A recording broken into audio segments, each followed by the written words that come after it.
welcome everyone to the second edition of our brand new podcast, Two Ladies in the Kingdom. Kingdom is Thailand. Emma and I are the ladies. And we are both fighters and bloggers here in Thailand.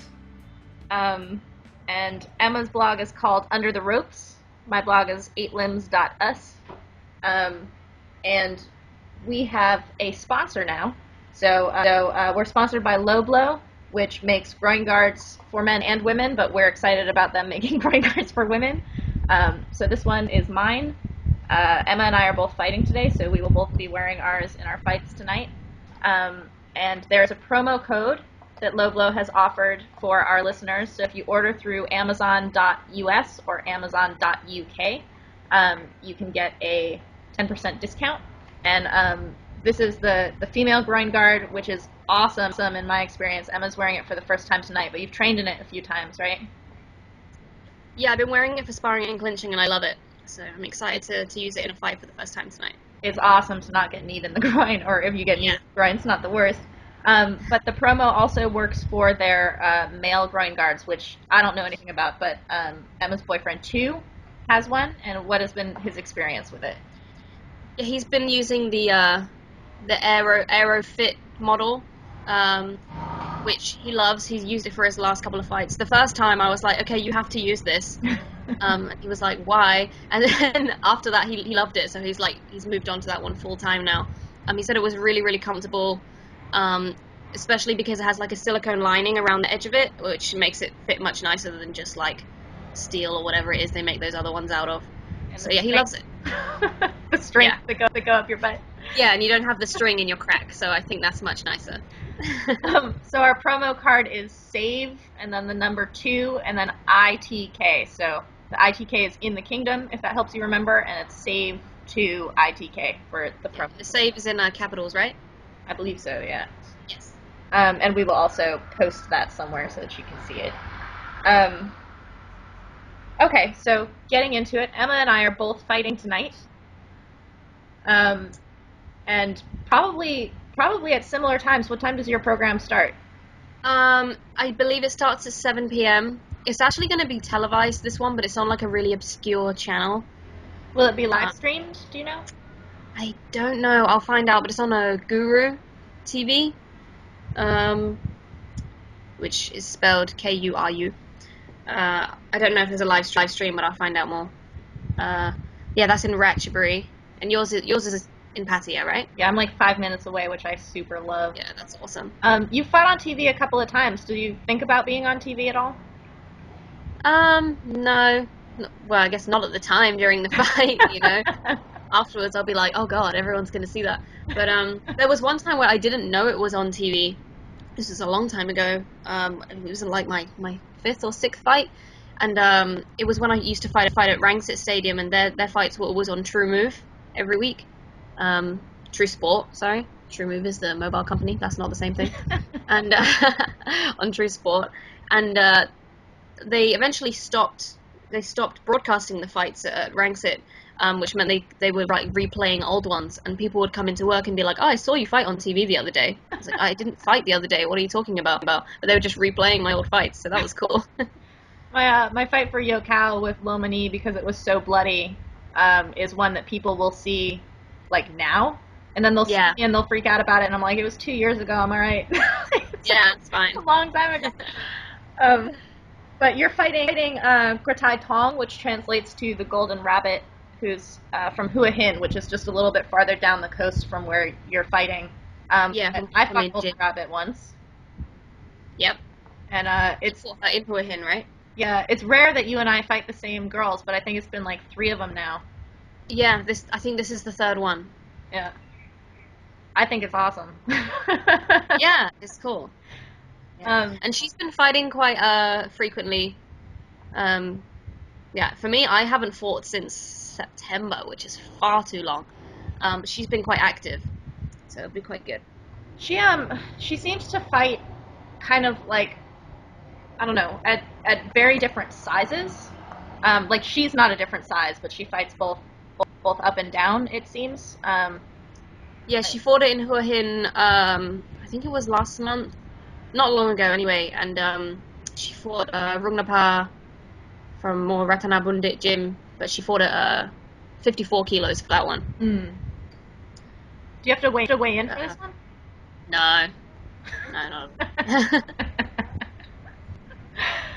Actually, there's another guy from my gym fighting, who I mentioned in the last podcast, and yesterday we were kind of doing that last training session you do before the fight, where you're just kind of shadowboxing and, you know, doing a little bit of bag work and not much. And then he gets up and goes on pads. I'm like, what are you doing? Why are you doing pad work? And he's like, oh, I'm a little bit heavy. And I'm like, but there's no weigh-in. Like, what's the problem?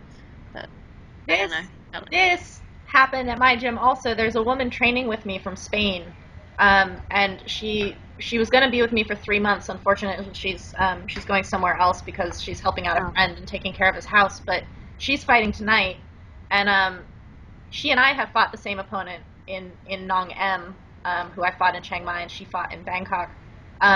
But she's just, you know, she's been traveling around prior to coming and training with me, and she wanted to kind of wait a few weeks before thinking about having a fight, and then it just kind of got thrown at her, so she's fighting a little bit earlier than she had anticipated. But she's just kind of uncomfortable in her body, and so she wanted to kind of cut down on her weight before the fight, but she really was only told about it like a week in advance, so there's no, like it's only a week cut at that point. And she was really tired in training, and like she just wanted to do the weight cut, and I'm like, you're not weighing in, don't do that. Like, yeah, it should not be a priority right now. It's strange. I think that because the weight is so linked in the West, like you don't fight without having some kind of weigh-in, or because there's I guess infrequent or something like that. People feel like they kind of have to go that route. Tonight I'm fighting Fa Chang Rai, who I fought about a month and a half ago, and I used to fight her up in Chiang Mai when I was training there. And in another 3 days I'm going to fight her again, but for the Northern title up in Chiang Rai, where she's from. And so we have to weigh in for that one, but we don't have to weigh in for this one. So like, I'm starting to kind of think about my salt intake right now to prepare myself for that fight on the 4th. But it's like, it totally doesn't matter for today. It's so funny that today we just weigh whatever we weigh, and then up there we have to like hit the mark. So yeah, it's so strange that you're going to fight her for a title in a few days, and then you're also fighting her today for nothing. Totally. There's not even money on the fight. I haven't really figured out why she was keen to come down and have this fight here, unless it was to kind of have like a practice run, or to try to, like, I don't know, do something in this fight that will affect me for the next fight, which I'm totally thinking about too. So it's, you know, whatever. Yeah. But yeah, I hope there's no cuts in this fight. I'll fucking fight her with a cut. I don't care. Yeah. But, yeah, it's exciting. I like that I'm able to fight such a good opponent so many times, because when I fought her a month and a half ago, I had gotten the call from my manager up north, who was like, she's hard to book, so we can't really reschedule this fight, so you just need to figure out a way to like drop whatever else you're doing and come do it. And I was like, awesome. So it was kind of like, grab the opportunity when you can, because she's difficult to book, and now it's like, and 3 more.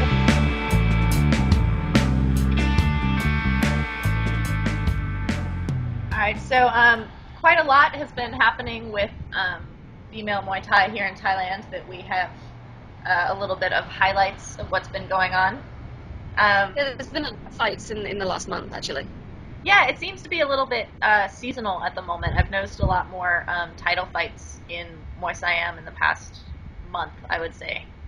But so the first on our list is Jasmine Wybird from Australia, defeated Saifa, who's a very well-known fighter in the north, for a UN trophy. And I've seen this UN trophy before. They seem to have a program that they work with violence against women and children.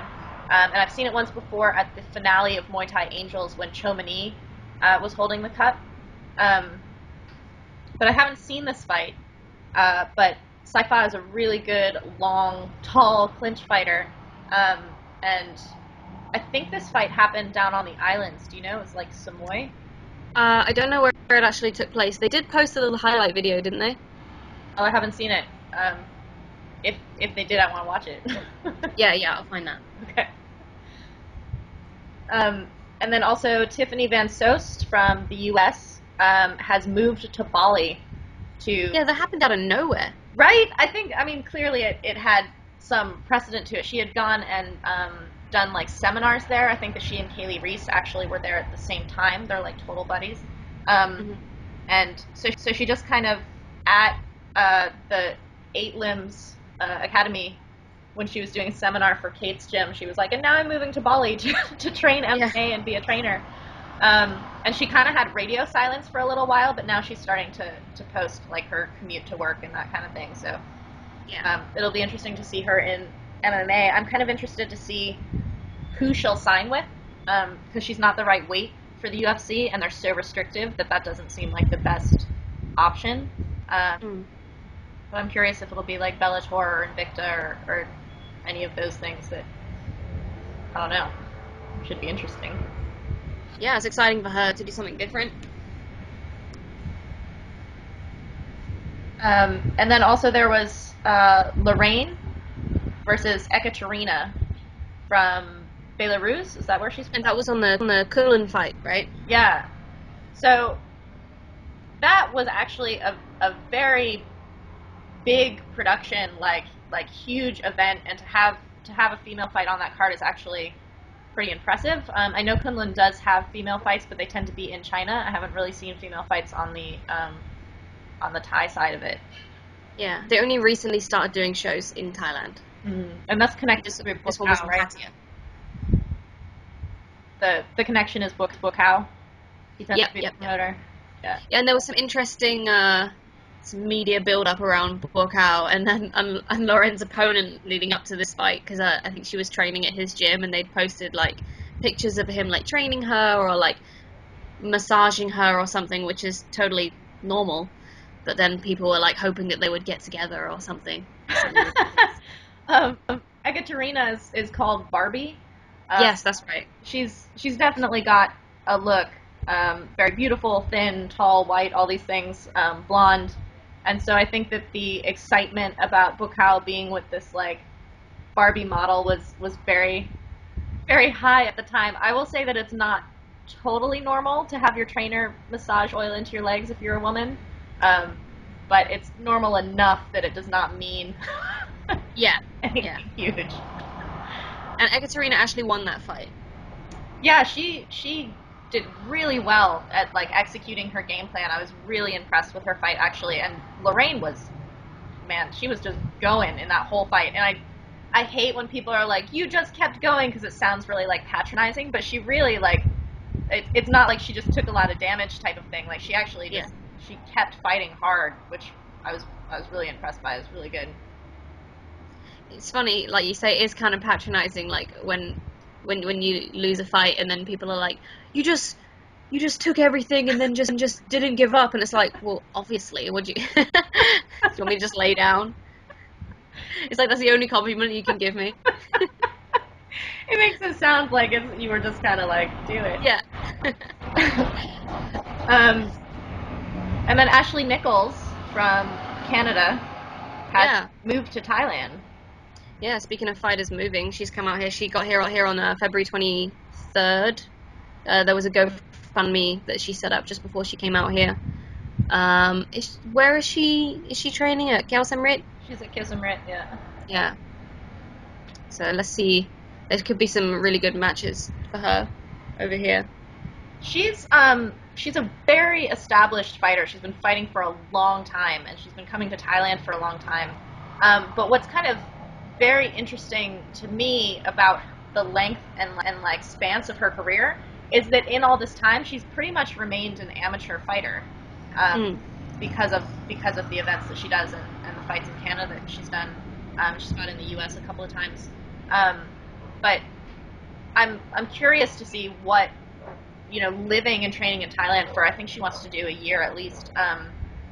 It'll be interesting to see kind of how she structures that. Khao Sam Rit has a lot of connections, so she should be on some pretty big shows. But I don't know what her like main goal is. If she's looking for particular titles, or she just wants to come to a different step in her career, which has been pretty long already. So yeah, well, she's just come off Lion fight as well, so She should be able to get some pretty good matchups here. Yeah, yeah.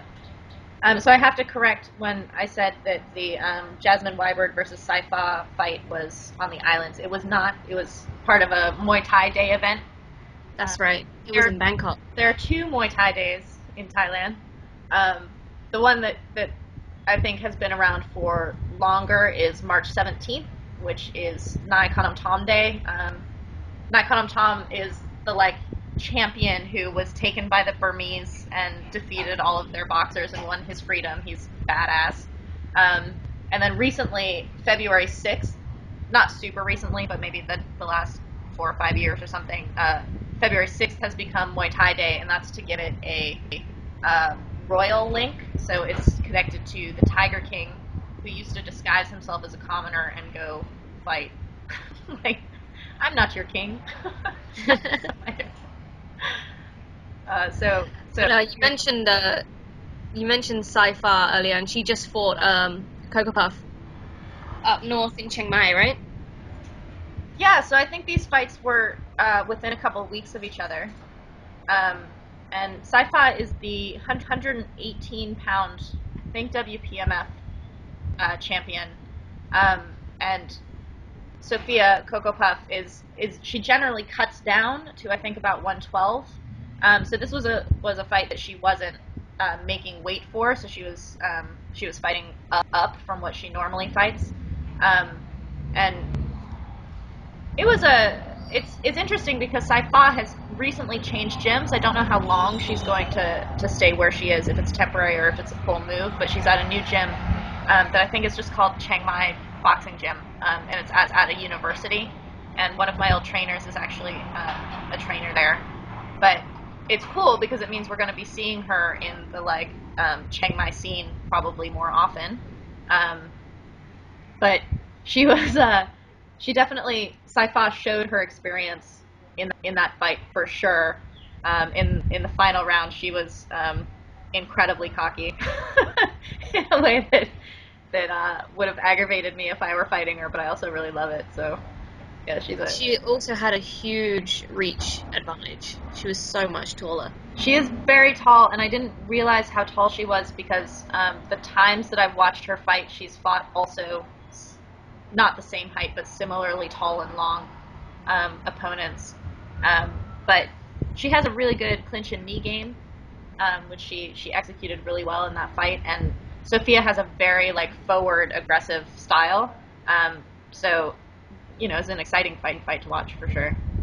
And Sophia had just fought prior at the Santai Festival, which is her gym, and the owner of that gym likes to promote women on the annual Santai Festival. So for the past 3 years, they've had women as the main events. The first year was Sasing versus Farida from Germany. That was huge. Wasn't that 50,000 baht to the winner? I believe so, yeah. I remember being a very big purse. It was huge and exciting. The second year they did a tournament at 51 kilos, and so that was Cherry, Nang Hong, Nong Benz, and by Fern. And Cherry won that by knocking out both of her opponents. And then this year, the main event was Nong M versus Fanny from Greece. And she's similar to Ashley Nichols in that she's been coming to Thailand for a really long time. She has a lot of fights. Doesn't she have 60 or something? Something like that. She has a lot of titles as well. She has a lot of belts. And she comes out here and trains at Satiprapa Gym. So I don't think she lives here, but she does come out here for long periods of time. Yeah. Quite a lot.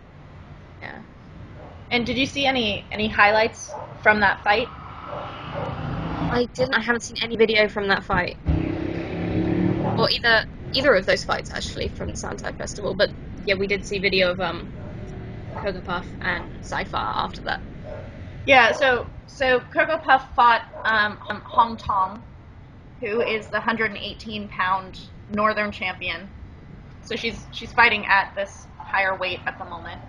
And Nong M, I've fought twice. I have not beat her. She's larger than I am, but she comes from a wushu school, in Asan, and so she has this kind of somewhat unusual style, but she's got this like counter left high kick all the time that just like pins your arm, which is interesting because Fanny's style is just this right cross like all the time. So I would love to see how that panned out because those actually don't go together.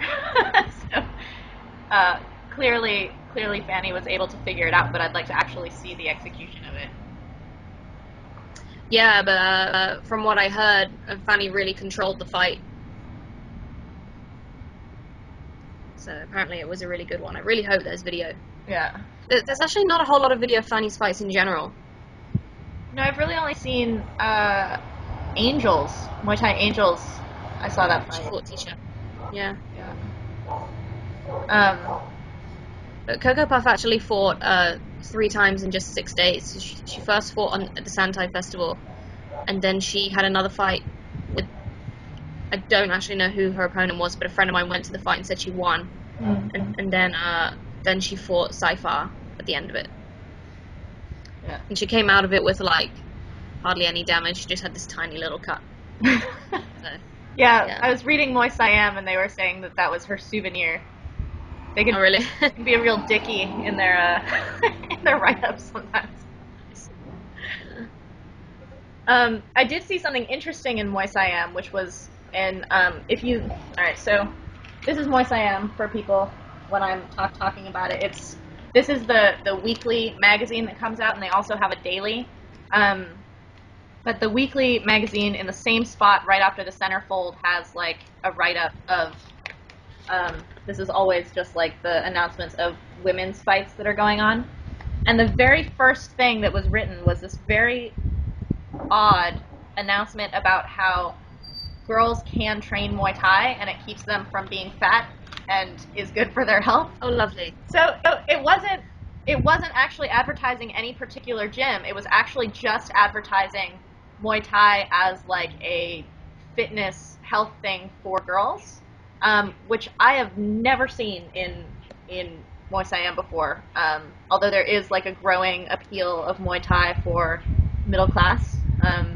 So I guess maybe it's kind of fitting in there, but I'm not entirely sure what the demographic of Muay Siam readers is. I'm guessing that's talking to like girls' dads and stuff. Like I don't think that there are girls reading it that are like, oh, I'm gonna go train Muay Thai now.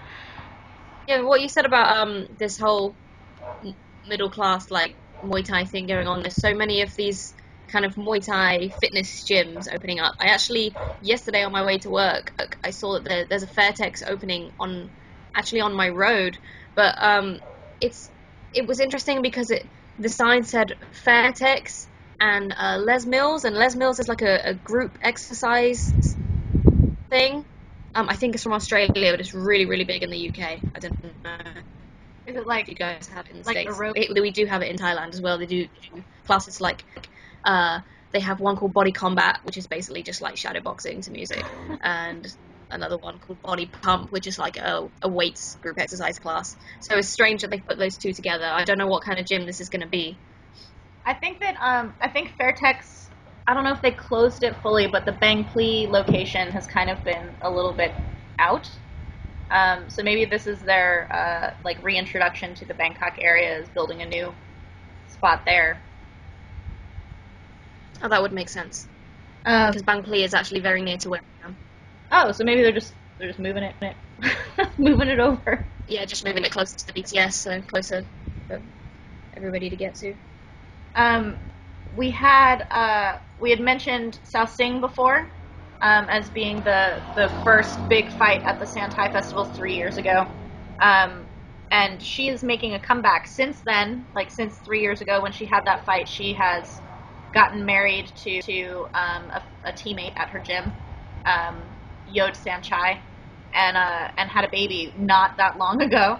Yep. I think maybe like 4 months or something. And so she's making her comeback on March 11th versus Juliana. Yeah, versus Juliana, who Juliana has a YouTube channel called Get in the Ring, and she's also on Facebook. But Juliana fights a lot of different people, and this fight is in Laos at a casino, like just past the border. And Sing has a very good reputation. Because this is her first fight coming back, it's kind of like you don't really know how more than a year off is going to affect a fighter, but she's got years and years of experience, and from the videos I've seen of her kicking the bag and stuff like that, she looks really great. It's going to be very interesting to see her come back. Juliana said that there's an online bet coming up for this fight, which she said she was already like on the losing end of. But I've never seen that before, online bets for fights over here. I've never seen it either, although I know that when you fight on TV, I always get warnings from my trainers about, being careful with your water and all that stuff, because the gambling is so much wider. So the money can be really huge because it's coming from all over the place. It makes sense that it's an online bet because it's in Laos rather than in Thailand. But Juliana's a good fighter, and she definitely has matched up with some really good competition. Yep. And I think that it would totally throw me for a loop to be hearing about that online betting and stuff. I hate that stuff, but at the same time, I think that she sells herself short a little bit. I think that she's going to do really well in this fight. Yeah, I'm excited for her. Also, Farida, who you said that Sao Sing fought at the Santai Festival back along, she's now in Phuket training, and she posted the other day that she fought for a title, although she lost it on points, although I don't know what title it was or who her opponent was, but I'm excited to see her fighting again, because when she was last in Thailand, she had some really big fights. Yeah. I think didn't she fight Namdan for a title? That sounds like something that happened. We'll confirm that. Go research team. Yeah, but I'm excited to see more fights coming from her. Yeah, a woman, a Thai fighter whose name is Mary, who I met at Sangmora Kot Gym, but apparently she doesn't train there. She trains at Verona Farm, which I don't know what gym that is, but on her Facebook page I see her training there. It seems to be a pretty normal gym. She fought against Whitney Tobin, who's fighting out of Kia Pontip. She's Australian. And Mary posted some rounds of the fight. It was a great fight. Whitney's got this incredible, strong right kick that she just, she is nailing that thing out. And Mary took away the win in that fight. And Whitney posted on my sharing of the rounds of the fight that was one of the hardest opponents, or the hardest opponent she's ever been in the ring with. And Mary is just she's one of these women that because we're fighters, we know that fighters don't have to be all aggressive all the time, but she's so sweet. She's just so nice that I'm you don't punch me in the face. Just very good. She had a very good long clinch in that fight. Another fighter out of Phuket is Marcela Soto, and she from Costa Rica, and she just won a WBC Asia title. I don't know who her opponent was, unfortunately, but it's exciting to see that she won that. She's been fighting very frequently. Yeah, she's got a big history in fighting in general. She has a lot of boxing fights. Last year she fought Samson Torbuamas, who is this kind of relentless fighter at 48 kilos, and she holds a lot of world titles in boxing, and Marcella went and fought her and said that it was an incredibly difficult fight for her. She lost on I think it was a KO in the 10th round or something like this, but she's totally getting these really good kind of high profile fights in the past year. Yeah, it's good for her to be in Thailand because she's 48 kilos. Yeah. So there's a lot of good opponents for her here. Yeah. Maybe you'll end up fighting her one day. Yeah, maybe. I remember they were asking me to fight. Samson. I'm I'm not a boxer. I'm not going to fight for a boxing world title. I'm there's no reason I should be fighting for this. And so many people asked me. I was getting asked by the same people so many times that I was there must be other 48-kilo Yeah. Westerners out here. Like, I cannot be the only one. And They were just really, really desperate to find a foreigner for that fight. They even asked me, and I was like, are you shitting me? And they ended up getting the star, who is a Thai girl, and saying she was French, and bringing her out with a French flag. I think it was because this title, it was some kind of international thing. She had to fight a foreigner for it, right? Yeah, and the star is much bigger. Like, I don't think she made weight for that fight. And the name that they gave her, they just gave her like a Western Frenchy sounding name. It was Stephen Bernard. What? And I was like, that is a very Western French name, but it is not a girl's name. Amazing. But we just watched the star fight the other day in Koh-Lanta. They have this new kind of promotion. It has some kind of affiliation with Max Muay Thai. It's called a Seven William Muay Thai because they have a William Stadium down there. And it was streamed through the some web TV channel, and it was like a weird format. They had 3-round fights. 2 actually fought on it. He was the main event. But the star fought, what was her name? Motang? Oh, dang, yeah. And Yeah, that was a really good fight. it was. Emma and I were like, basically, Emma was painting her nails, which, by the way, they look great. And I was like on my computer and both of us just had these fights in the background. So to be fair, we were not like paying close attention, but the fights were not grand for a while. But when the Star and Motang came on, they totally just like amped up the level of the fights. They fought hard and really well, and even the announcers in Thai were like, "Oh, if the guys had been fighting like this, like this is great." Yeah, that was the first fight of the night that was actually interesting. And now Modang's fought a lot of foreigners, right? Yeah, I believe that she fights on Phuket most of the time, and I'm a little bit curious about her weight because the Star I think walks around at maybe like 56 or something like this, and you said they fought at 53 or 54. This fight was at 53, yeah. Yeah, so I don't know, like if they both came down to that or if they did the weigh-in or not. There was a weigh-in. Well, for Tu's fight, but did everyone weigh in? You would think so, but you never know. You never in Thailand. You never. But it was a good fight, and I was very excited about. I've fought Star twice. They were close fights, but I haven't beat her. And you've experienced clinching with her because we were training at Omi Kun together, and she's so strong. And she was doing this really awesome. Yeah. She was just taking this super wide stance and like hopping backwards. That I totally want to steal. I was screaming at the screen for her to turn, which she didn't ultimately end up doing, but she did win the fight pretty decisively. Yeah. Motang made a strong argument in that third round, but definitely a win for the Star there.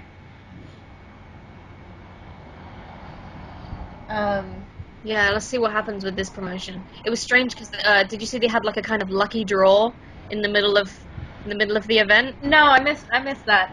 Yeah, it was in between those fights and the main event. They had like a lucky draw where they were giving out like T-shirts, and then somebody won a TV. But because of where it was on Koh Lanta, like the audience is mostly Farang, right? Right. And they had like obviously Thai announcers, and then a Thai lady who was like translating it all in English. So they were like, okay, keep your ticket because we're gonna read out the ticket number, and the number that we read, you're gonna win a prize or whatever. And then it was really, really awkward because this guy was just reading out numbers in Thai, and the lady wasn't translating it, and he went through like 8 tickets with nobody answering. And I was like, if you just translated it, you'd get the winner. But they were just standing there reading out numbers for the longest time. It was so awkward. But eventually somebody went away with a TV, and then we could watch the rest of the fights. So, was the raffle for people who were present, like in the audience? Yeah. People who bought a ticket, they had to check their ticket number.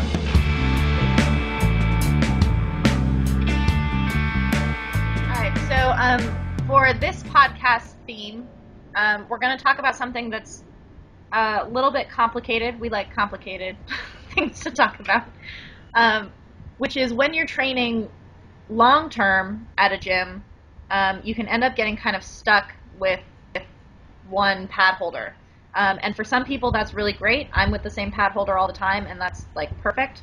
But sometimes you can get stuck with someone who is not, for you, the best pad holder, and it's very difficult because of Thai social hierarchies to address that in a very like, I want a different pad holder type of way. Oh yeah, it can be quite offensive to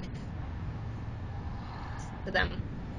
Yeah, It's difficult to navigate that I because think, and sometimes you might get a trainer who's a little bit possessive as well. yeah, I would say that's actually kind of the norm. And I think that that possessiveness depends also on their rank in the gym. If they're high ranking, they're very possessive, and trying to even suggest, like, I want to try pads with someone else can not come off great. And I think it's a little bit tricky for women as well because, um, one, we tend to get picked up by the lazier or doggier pad holders who like only hold for women because we're smaller or easier or because they want to like flirt. Um, and then it's difficult because if you're at a gym for a short time, it doesn't. I don't think it matters that much. You can offend people more easily because you're not there for a long time. You're gonna go, and then on top of that, there's not as much time to kind of get stuck in in a situation. Um, but I think it's important to think about how to navigate it in order to get the most out of your time. If you're here for a short time, a lot of people, they come to Thailand like once, and so to not get the most out of your training is disappointing for one. But then if you're here for a really long time and you kind of have to constantly be jockeying the position at your gym and kind of not offending people, but also offending people because you want to get what's good for you. Um, I think it's just a very difficult thing to know how to approach. And it's also, I think, especially difficult for women to give yourself permission to piss people off. Like, I think a lot of women won't do that. Oh yeah, definitely. You don't want to kind of upset anyone, but it's hard because you want to get the best out of your training, but you don't want to piss anybody off. Yeah. So I was a little bit curious.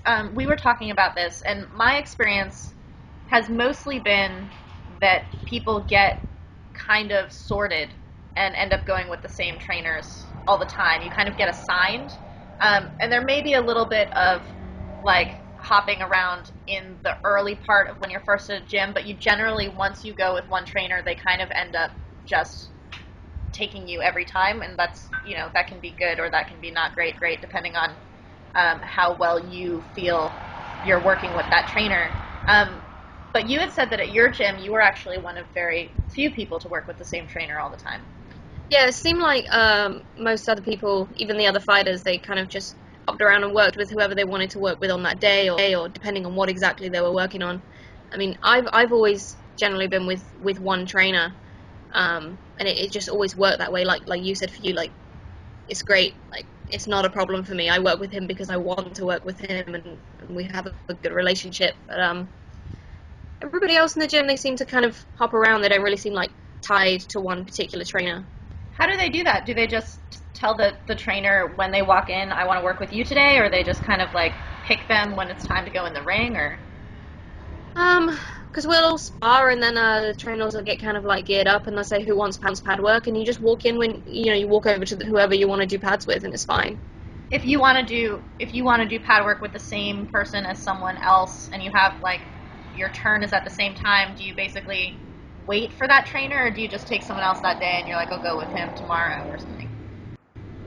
Um, if you really wanted to work with that guy, you would just wait. Hmm. Yeah. It's when I was up at Lana, when I first started, um, maybe like a month in, I got hooked into this trainer who's actually an amazing trainer, but he's so lazy and skeezy that I had no control over whether it was going to be like a really good pad session or it was going to be him walking around talking to people for like 10 minutes. Um, and it was really difficult for me to get out of that situation because at that gym you kind of are with the trainer that you're with, and it's not necessarily meaningful which person you get put with. It's just like once you've gone with someone, you kind of just keep getting put with them. Yeah. And the way I ended up getting out of that is that he went to do a seminar in another country, so he was gone for like a month, and I made my escape while he was gone. And so then I had a different trainer. Well, that was just very convenient. It was very convenient, but it was still awkward when he came back, because he came back and then there was this like shutout. It was like, no, I'm with this other trainer now, and it's not that he's a shitty trainer, but it is that he's a shitty trainer. Like I could not have like totally out of my control whether I was going to get decent pad work or not. And then there's a trainer at that gym who is he tends to get the beginners or the bigger guys, because he's a bigger bodied person. And there was this woman I was training with who would see my pad work, and she wanted to go with my trainer, but she was pretty much stuck with this other trainer. And she's like, how do I get out of doing pad work with him? And I kind of understood where she was coming from. You kind of have to know what he's working on, otherwise it just seems like he's dicking around the whole time. But I kind of was like, you can only ask to go with someone else, like at the beginning of trainer, but you can't make a big thing about it because this guy's older than all the other trainers, so it's going to be like super offensive. But he also doesn't have rank other than his name, like he was not the head trainer or anything like that. And it's tricky. Like you basically just have to accept that you're gonna be pissing someone off. And if you're at a gym for a long time, that can have some consequences. But in the long run, it might be worth it to do so. Yeah, like you saying that just made me think that, I had some other training partners at my gym who had the same experience. They would kind of watch my pad work and be like, I want to train with him, or I kind of want to get the training that you're getting. Yeah. I didn't realize before, because I was just doing my own thing. I didn't realize that they were not really happy with their own Yeah. pad holders, and they kind of felt stuck. It's tricky though too, because I've down here I've had people say they want to go with my pad holder because of my pad work, and then it doesn't look like that because they haven't been training with him for a year. Well, exactly. Yeah. It's not going to look like that necessarily. But at my main gym, Pinu takes me all the time. Like I'm his student, which to me is glorious because he doesn't actually work with all of the kids all the time anymore. So I feel very lucky that I get to work with him all the time. But there are times that he passes me off to someone else because he's tired, or he can't really do it that day or whatever. And I'm happy enough to go with someone else, like once. But I'm also aware that if you get passed off to someone else like 3 times, you can end up just being with that person now. And I'm like, I'm not gonna like, I can't handle being passed off to someone arbitrarily. So I think that when people first come to gyms, oftentimes you may not know who's the best trainer for you until you're already kind of stuck with someone. So when you first come, I think it's a good idea to try to be a free agent. When you first arrive at a gym and they don't know you yet, asking to go with different people is completely open, I guess, or like more appropriate at that time. And then if you need to change trainers, I would recommend that you actually take private sessions with the person that you want to go with in order to kind of bridge that relationship.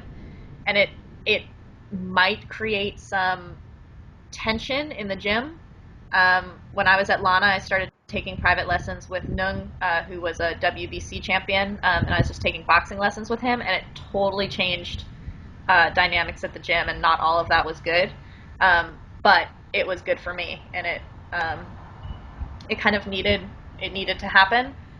Whereas now at my gym, at Petrongrung, I'm very aware of, like, when I asked the elbow poacher to do a private with me, I was very aware of how that was affecting the hierarchy, and I don't think that I can do another one with him easily. Like, I just have to kind of like lay that low for a long time and step back. So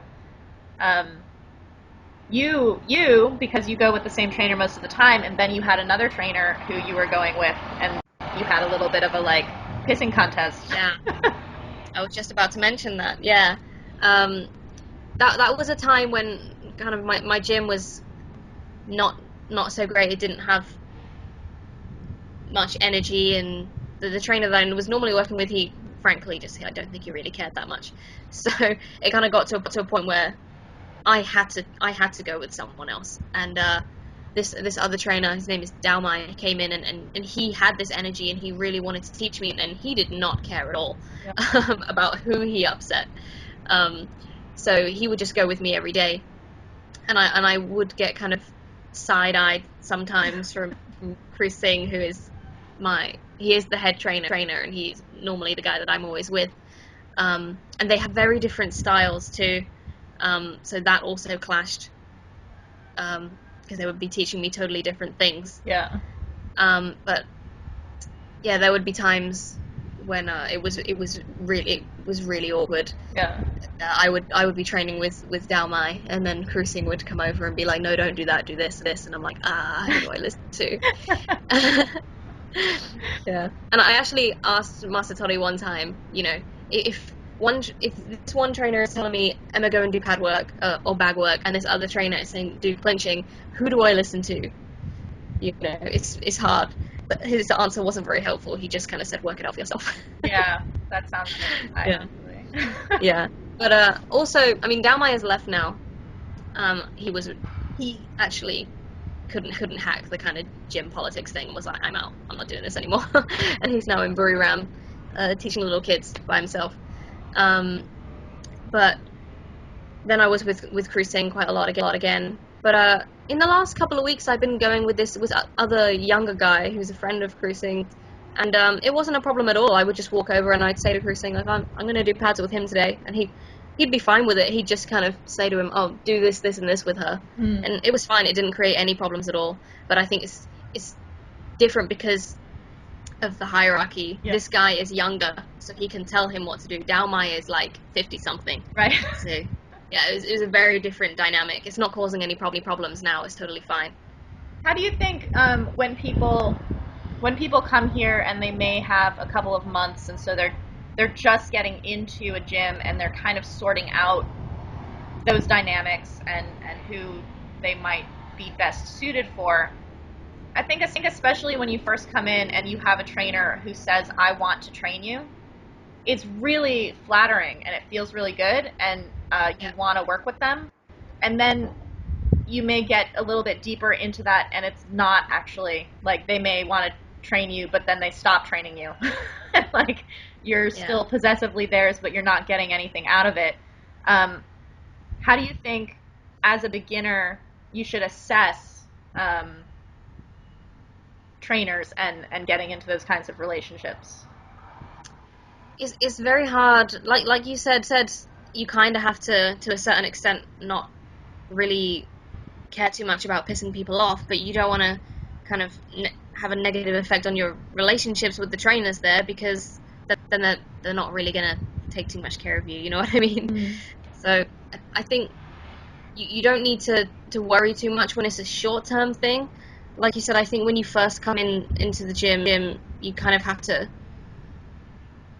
kind of be freer and just try and work with different people. But like you said, when one trainer kind of takes you under his wing, and when you first get there, it's hard to kind of escape that. Yeah. If later on you realize, oh, actually, I kind of want to work with this guy, or I'm not really getting certain things out of this trainer. Yeah. So it's hard to know on a short-term thing, especially if you're fighting, Yeah.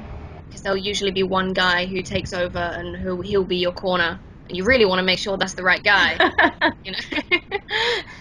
I feel like at the beginning you really, really need to be intuitive, especially because when you first come to Thailand, if it's your first time coming to Thailand, it's like you've been beamed to Mars. Like, you don't really know what's normal. You kind of are like thrown into this experience that, like, everything is different, and so it's kind of a sensory overload.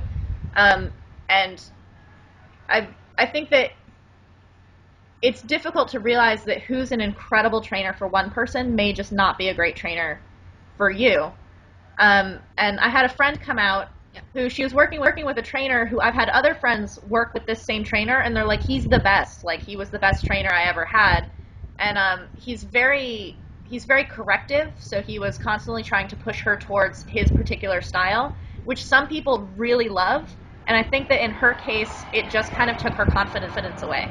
Like, she basically was being told you're wrong all the time, which we're used to. You are wrong all the time when you've been training here for a long time. But it's not that he's a bad trainer. It's that those two together don't produce the kind of like confidence and working relationship that's good for that fighter. Absolutely. And sometimes it goes both ways. Sometimes the trainer will just like not enjoy working with your style at all. Yeah. I've had that with trainer before, and they were just like, oh no, like, you go to that guy, like, I can't work with you. I have trainers out here who there's a guy from the US who's training here, and because he's a dude from the US, he's very open about like, I want to train with you. And even if the trainer is giving off all of these hints that they don't want to train with him, like, oh no, I'm bad at what you're asking me to do, I'm not strong enough, or like whatever the thing is, like totally trying to get out, and he's like, nope, I want you. Like, that's so something that you don't see women do as strongly. Yeah. And it's one of these things where like there are some people who are just going to see it as like, I'm paying for a service and I'm going to get that service. And then there are some people who are like, I'm just completely submissive to this situation, and whoever takes me is like doing me a favor. And you kind of have to like find the middle of those things. I've had people come into my gym on that first side of it and been like, well, I'm paying, so I'm gonna get this, and I don't really care who I upset along the way. And I've kind of been like, well, you're a dick. You know? Because at the end of the day, it is another country, it's another culture. You do have to be sensitive to that, you know? Yeah. So assertive, but not a dick. Yeah. Just try not to be a dick. Alright, so we got some questions for this podcast. And the first one comes from Kristen, who asked about female referees. So she wanted to know whether female referees have to go under the bottom ropes, and yes, they do. I work with a woman who's a big promoter up in Asan, and she wears these super fancy outfits for the fight nights because she's one of the big promoters, and she has to go under the bottom ropes in her like fantastic heels and pantsuits and things like this. That any woman getting in the ring has to go under the bottom rope at these things. Doesn't matter who you are. But I will say that female referees wear pants, which is interesting because in Thailand, if you have a government job or if you're in school, anything to do with like official government things, you have to wear a skirt if you're a woman. So while this is not a government job, it is an official sanctioning body, and they dress pretty much the way male referees do, which I think is actually kind of a big thing. I mean, can you imagine refereeing in a skirt? I can, and it's horrifying. It would not work at all. I only know of a few female referees. We both know Harneen and Peach, both of whom are former fighters, and then I was refereed by a female ref in Hua Hin for the King's birthday, maybe 2 years ago. And I've never seen them referee a male fight. They seem to only referee for women. Yeah, from what I've seen, Haneen is refereeing up in Chiang Mai quite regularly. She's been the referee for quite a few of Coco Puff's fights. And Peach seems to only do like the high profile shows. Like, she was a referee on Muay Thai Angels. She was a referee on Muay Thai Day show. And she's actually been working with Thai Fight, teaching some kind of police academy people. Yeah, I think Zaza did that also. Yeah. But I've never seen them referee a men's fight. So she also asked about the certification, like how these women are certified, and it's pretty much the same way men are, but do you know what that is? I don't know the name of the course that they do, but I from following Haneen and Peach on Facebook, I know that they did do a referee course, like they went to school for it. And they did do the course with men also. a mixed thing. And then after completing that, Haneen moved up to Chiang Mai. Yeah, she's it's good for her being in Chiang Mai because there are so many female. I think there are female fights on every single card, at least one. So uh, that's amazing if she only does one fight per night. If she only refs for women, but I honestly can't even picture a woman reffing for a man. There was a kid at my gym. He's like 14 years old, and he was really upset that I wasn't going to come to his fight to be his cornerman because I had cornered for Angie. And I was like taking a poll of all the boys at the gym. I'm like, have you ever seen a girl corner for a boy? And they're like, no, that's ridiculous. And I'm like, that's amazing that this kid doesn't think of it that way. Like, you've never seen it, but he's like, no, of course you can corner for me. You cornered for Angie. But Kristen asked if this is a career option for former fighters when they retire, which I would say it is, but I don't think it's common enough that it would be like a big option. No. Actually, what's interesting is that they sometimes teach. They have guest referee teachers come into my gym sometimes as part of like the instructor course that they do, and we've had two separate guys come in. They both refereed some of my fights before, and sometimes they'll use me as like a fighter to put on like a mock fight and have a guy kind of learn to referee as we spar. Huh. And that's really interesting. It's good for me because I learn lots of stuff too. So yeah, I've done that a bunch of times. I don't know if it works in the same way when they actually do the course for the Thai referees, but I imagine it would be quite similar. I remember Peach having to pass like a C license and then a B license kind of thing, so it's kind of like you do certain grades or certain steps before you referee a full rules fight. At that 1 round knockout tournament thing they did last month, there was another female referee who was not Peach, so there must be a few more. Yeah, there are a few more. Yep. I also had another question from the same person, from Kristen. She asked, what's your daily training like and how do you adjust it when preparing for a fight? I think that's quite different for both of us because you are fighting so much more than I am. So I don't imagine that your training can really change before a fight, right? No, it doesn't. It doesn't really change. No. I mean, sometimes I guess you don't even know you're fighting until the day before or something. So, yeah. For me, it's difficult because I have to find a balance between work and training. So I'm not able to train twice a day. So everything that I'm gonna do, I have to get it all out of the way in the morning, and then go to work in the evening. If I have to weigh in, then I'll come and do like a session in the evening. But I finish work at 9 p.m. So I'll be like trying to do some cardio at like 10 o'clock at night, which is not ideal. But for me, the only thing that really changes is I can't really balance doing any strength training with everything that I'm doing when I'm really preparing for a fight. And definitely in the last week, I don't lift any weights.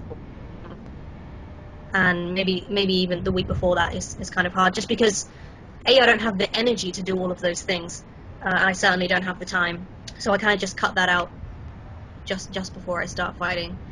Do you tend to focus on pad work or clinching or sparring, or like change your focus to just emphasize any of those?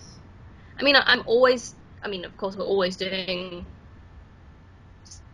sparring, pad work, and clinching, but yeah, I will. My focus will switch to more cardio and being able to recover in between rounds and stuff, rather than strength is not really my priority at that time. Yeah.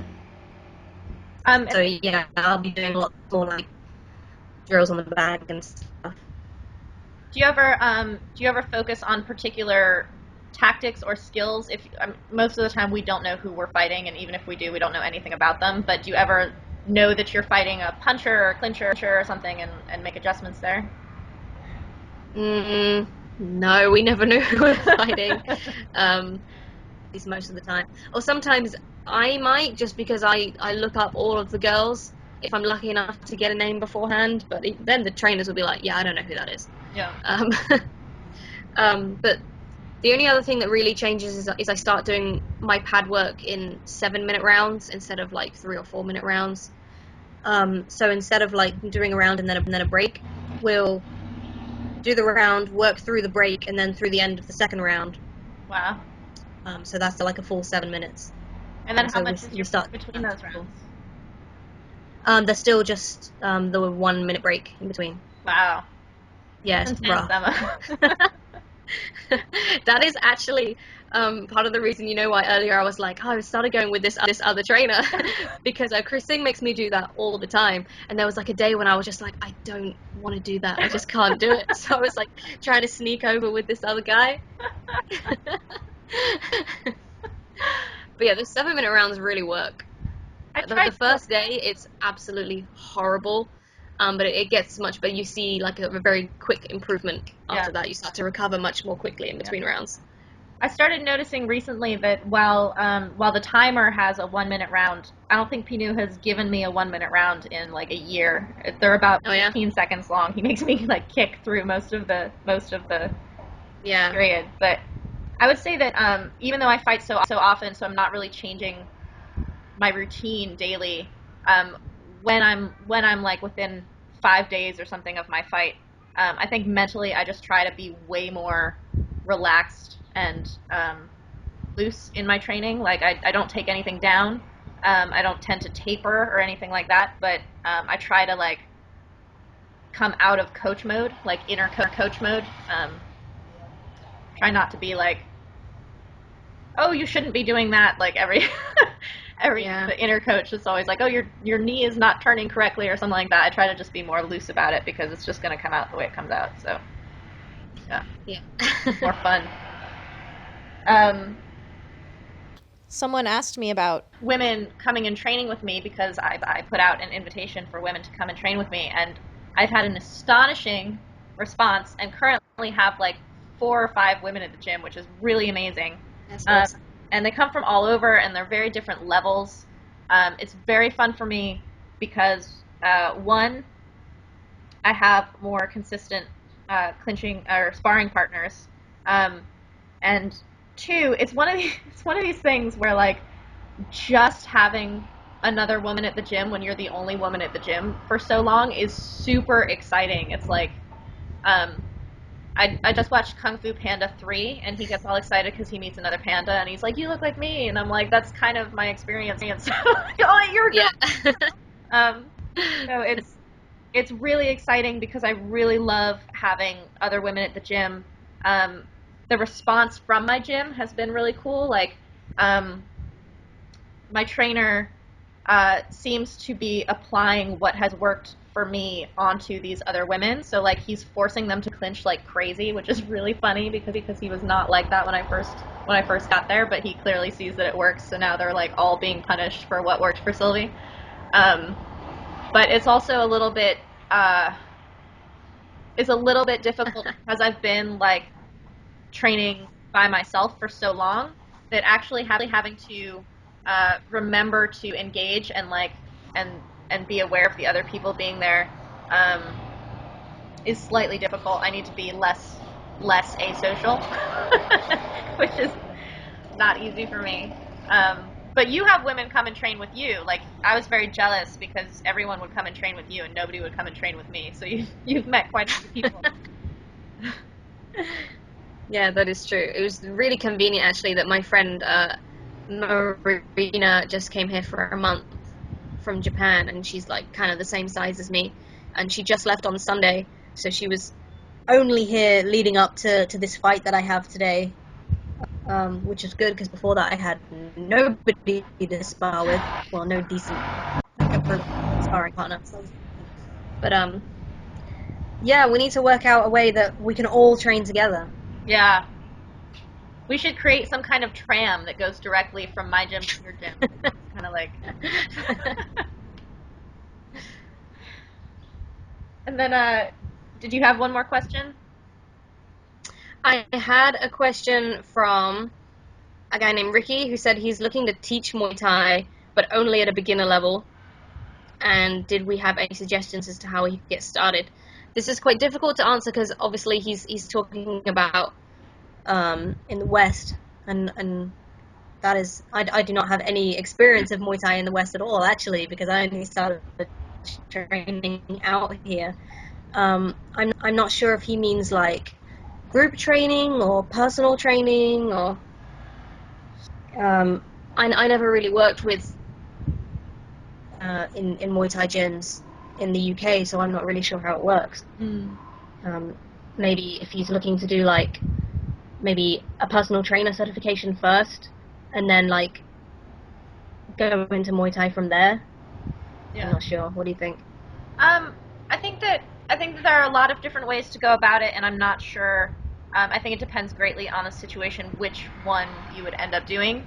I did teach in the U.S. for a short time in different capacities. So one way you could do it is actually just the way people put up a piece of paper with like your phone number clipped on the bottom a million times, and say that you can teach beginners, and see if you can get kind of one-on-one clients that way if you have a space where you can teach them. Another option is just to go around to gyms and see if you can be an assistant coach for a while, or let them know that you want to teach, and see what kind of programs they have available like that. But in terms of preparing yourself, like what do you do to become a teacher? I don't know what kind of like certifications or requirements there are in most places, but being able to break things down in order to get people to understand the basic mechanics, and if you have more than one student at a time, they may be at kind of different abilities. So being able to have two people who, for one, it's very easy, and for one, it's very difficult, having them do the same thing at the same time can be really tricky.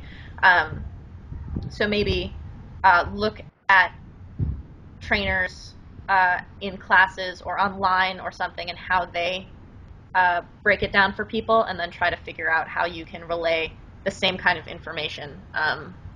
But I always say that I don't want to teach, which is true, but I've really enjoyed the times that I have, so maybe I do like teaching. I don't know, but it's Yeah, I mean, I've never taught Muay Thai, but in teaching English, I always thought I would hate being a teacher in general, because I hate talking to a group. I hate being the center of attention. But I love it. Like, I find it really, really rewarding. I thought I would only do it for 6 months, and I've been doing it for like more than 4 years now. I really, really enjoy it. Yeah. Yeah. You never know. Yeah. So hopefully our vague answers help a little bit.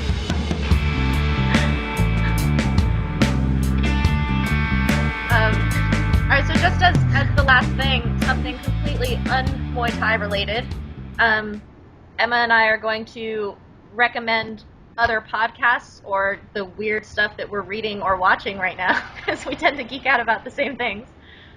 Kevin and I watched the most recent John Oliver last week tonight, and I think he's pretty fantastic. So I love him. I just watched his Donald Trump one last night before I went to bed. Yeah. Yeah, we were watching that last night, and I got pretty excited. His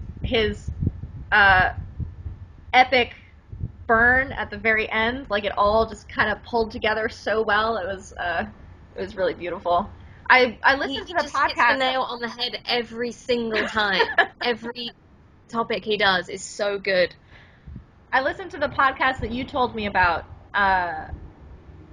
I've forgotten what it's called now. Bugle? Is it Criminal? No, Bugle. The John Oliver. Oh, the John Oliver one. Okay. It's a little bit odd for me. It doesn't sound to me like a podcast, but the man is very funny. It's basically just satire, which I like. But it's not quite. I don't listen to music when I run. I listen to podcasts when I run. So it's not quite in that vein. But when I'm like grocery shopping and don't want to talk to people, I was totally listening to that in the grocery store. My running music has been quite strange recently. It's been a mixture of like 90s R&B and then like Marvin Gaye You wouldn't think Marvin Gaye would work when you're like doing sprints and stuff, but it works. And then like Adele, because I recently just gave in to the fact that I love her. And then like podcasts about like unsolved murders. Yeah, so So that's what I listen to when I'm running. yeah. I've been really into Serial, but I'm a little bit pissed off that they've gone to like every other week. Um, so I do recommend Serial. It's really well produced and it's put together really well. But recently, I've been getting really into TED Radio. So it's the TED Talks, but they take a theme and they condense them and make like a TED Radio hour.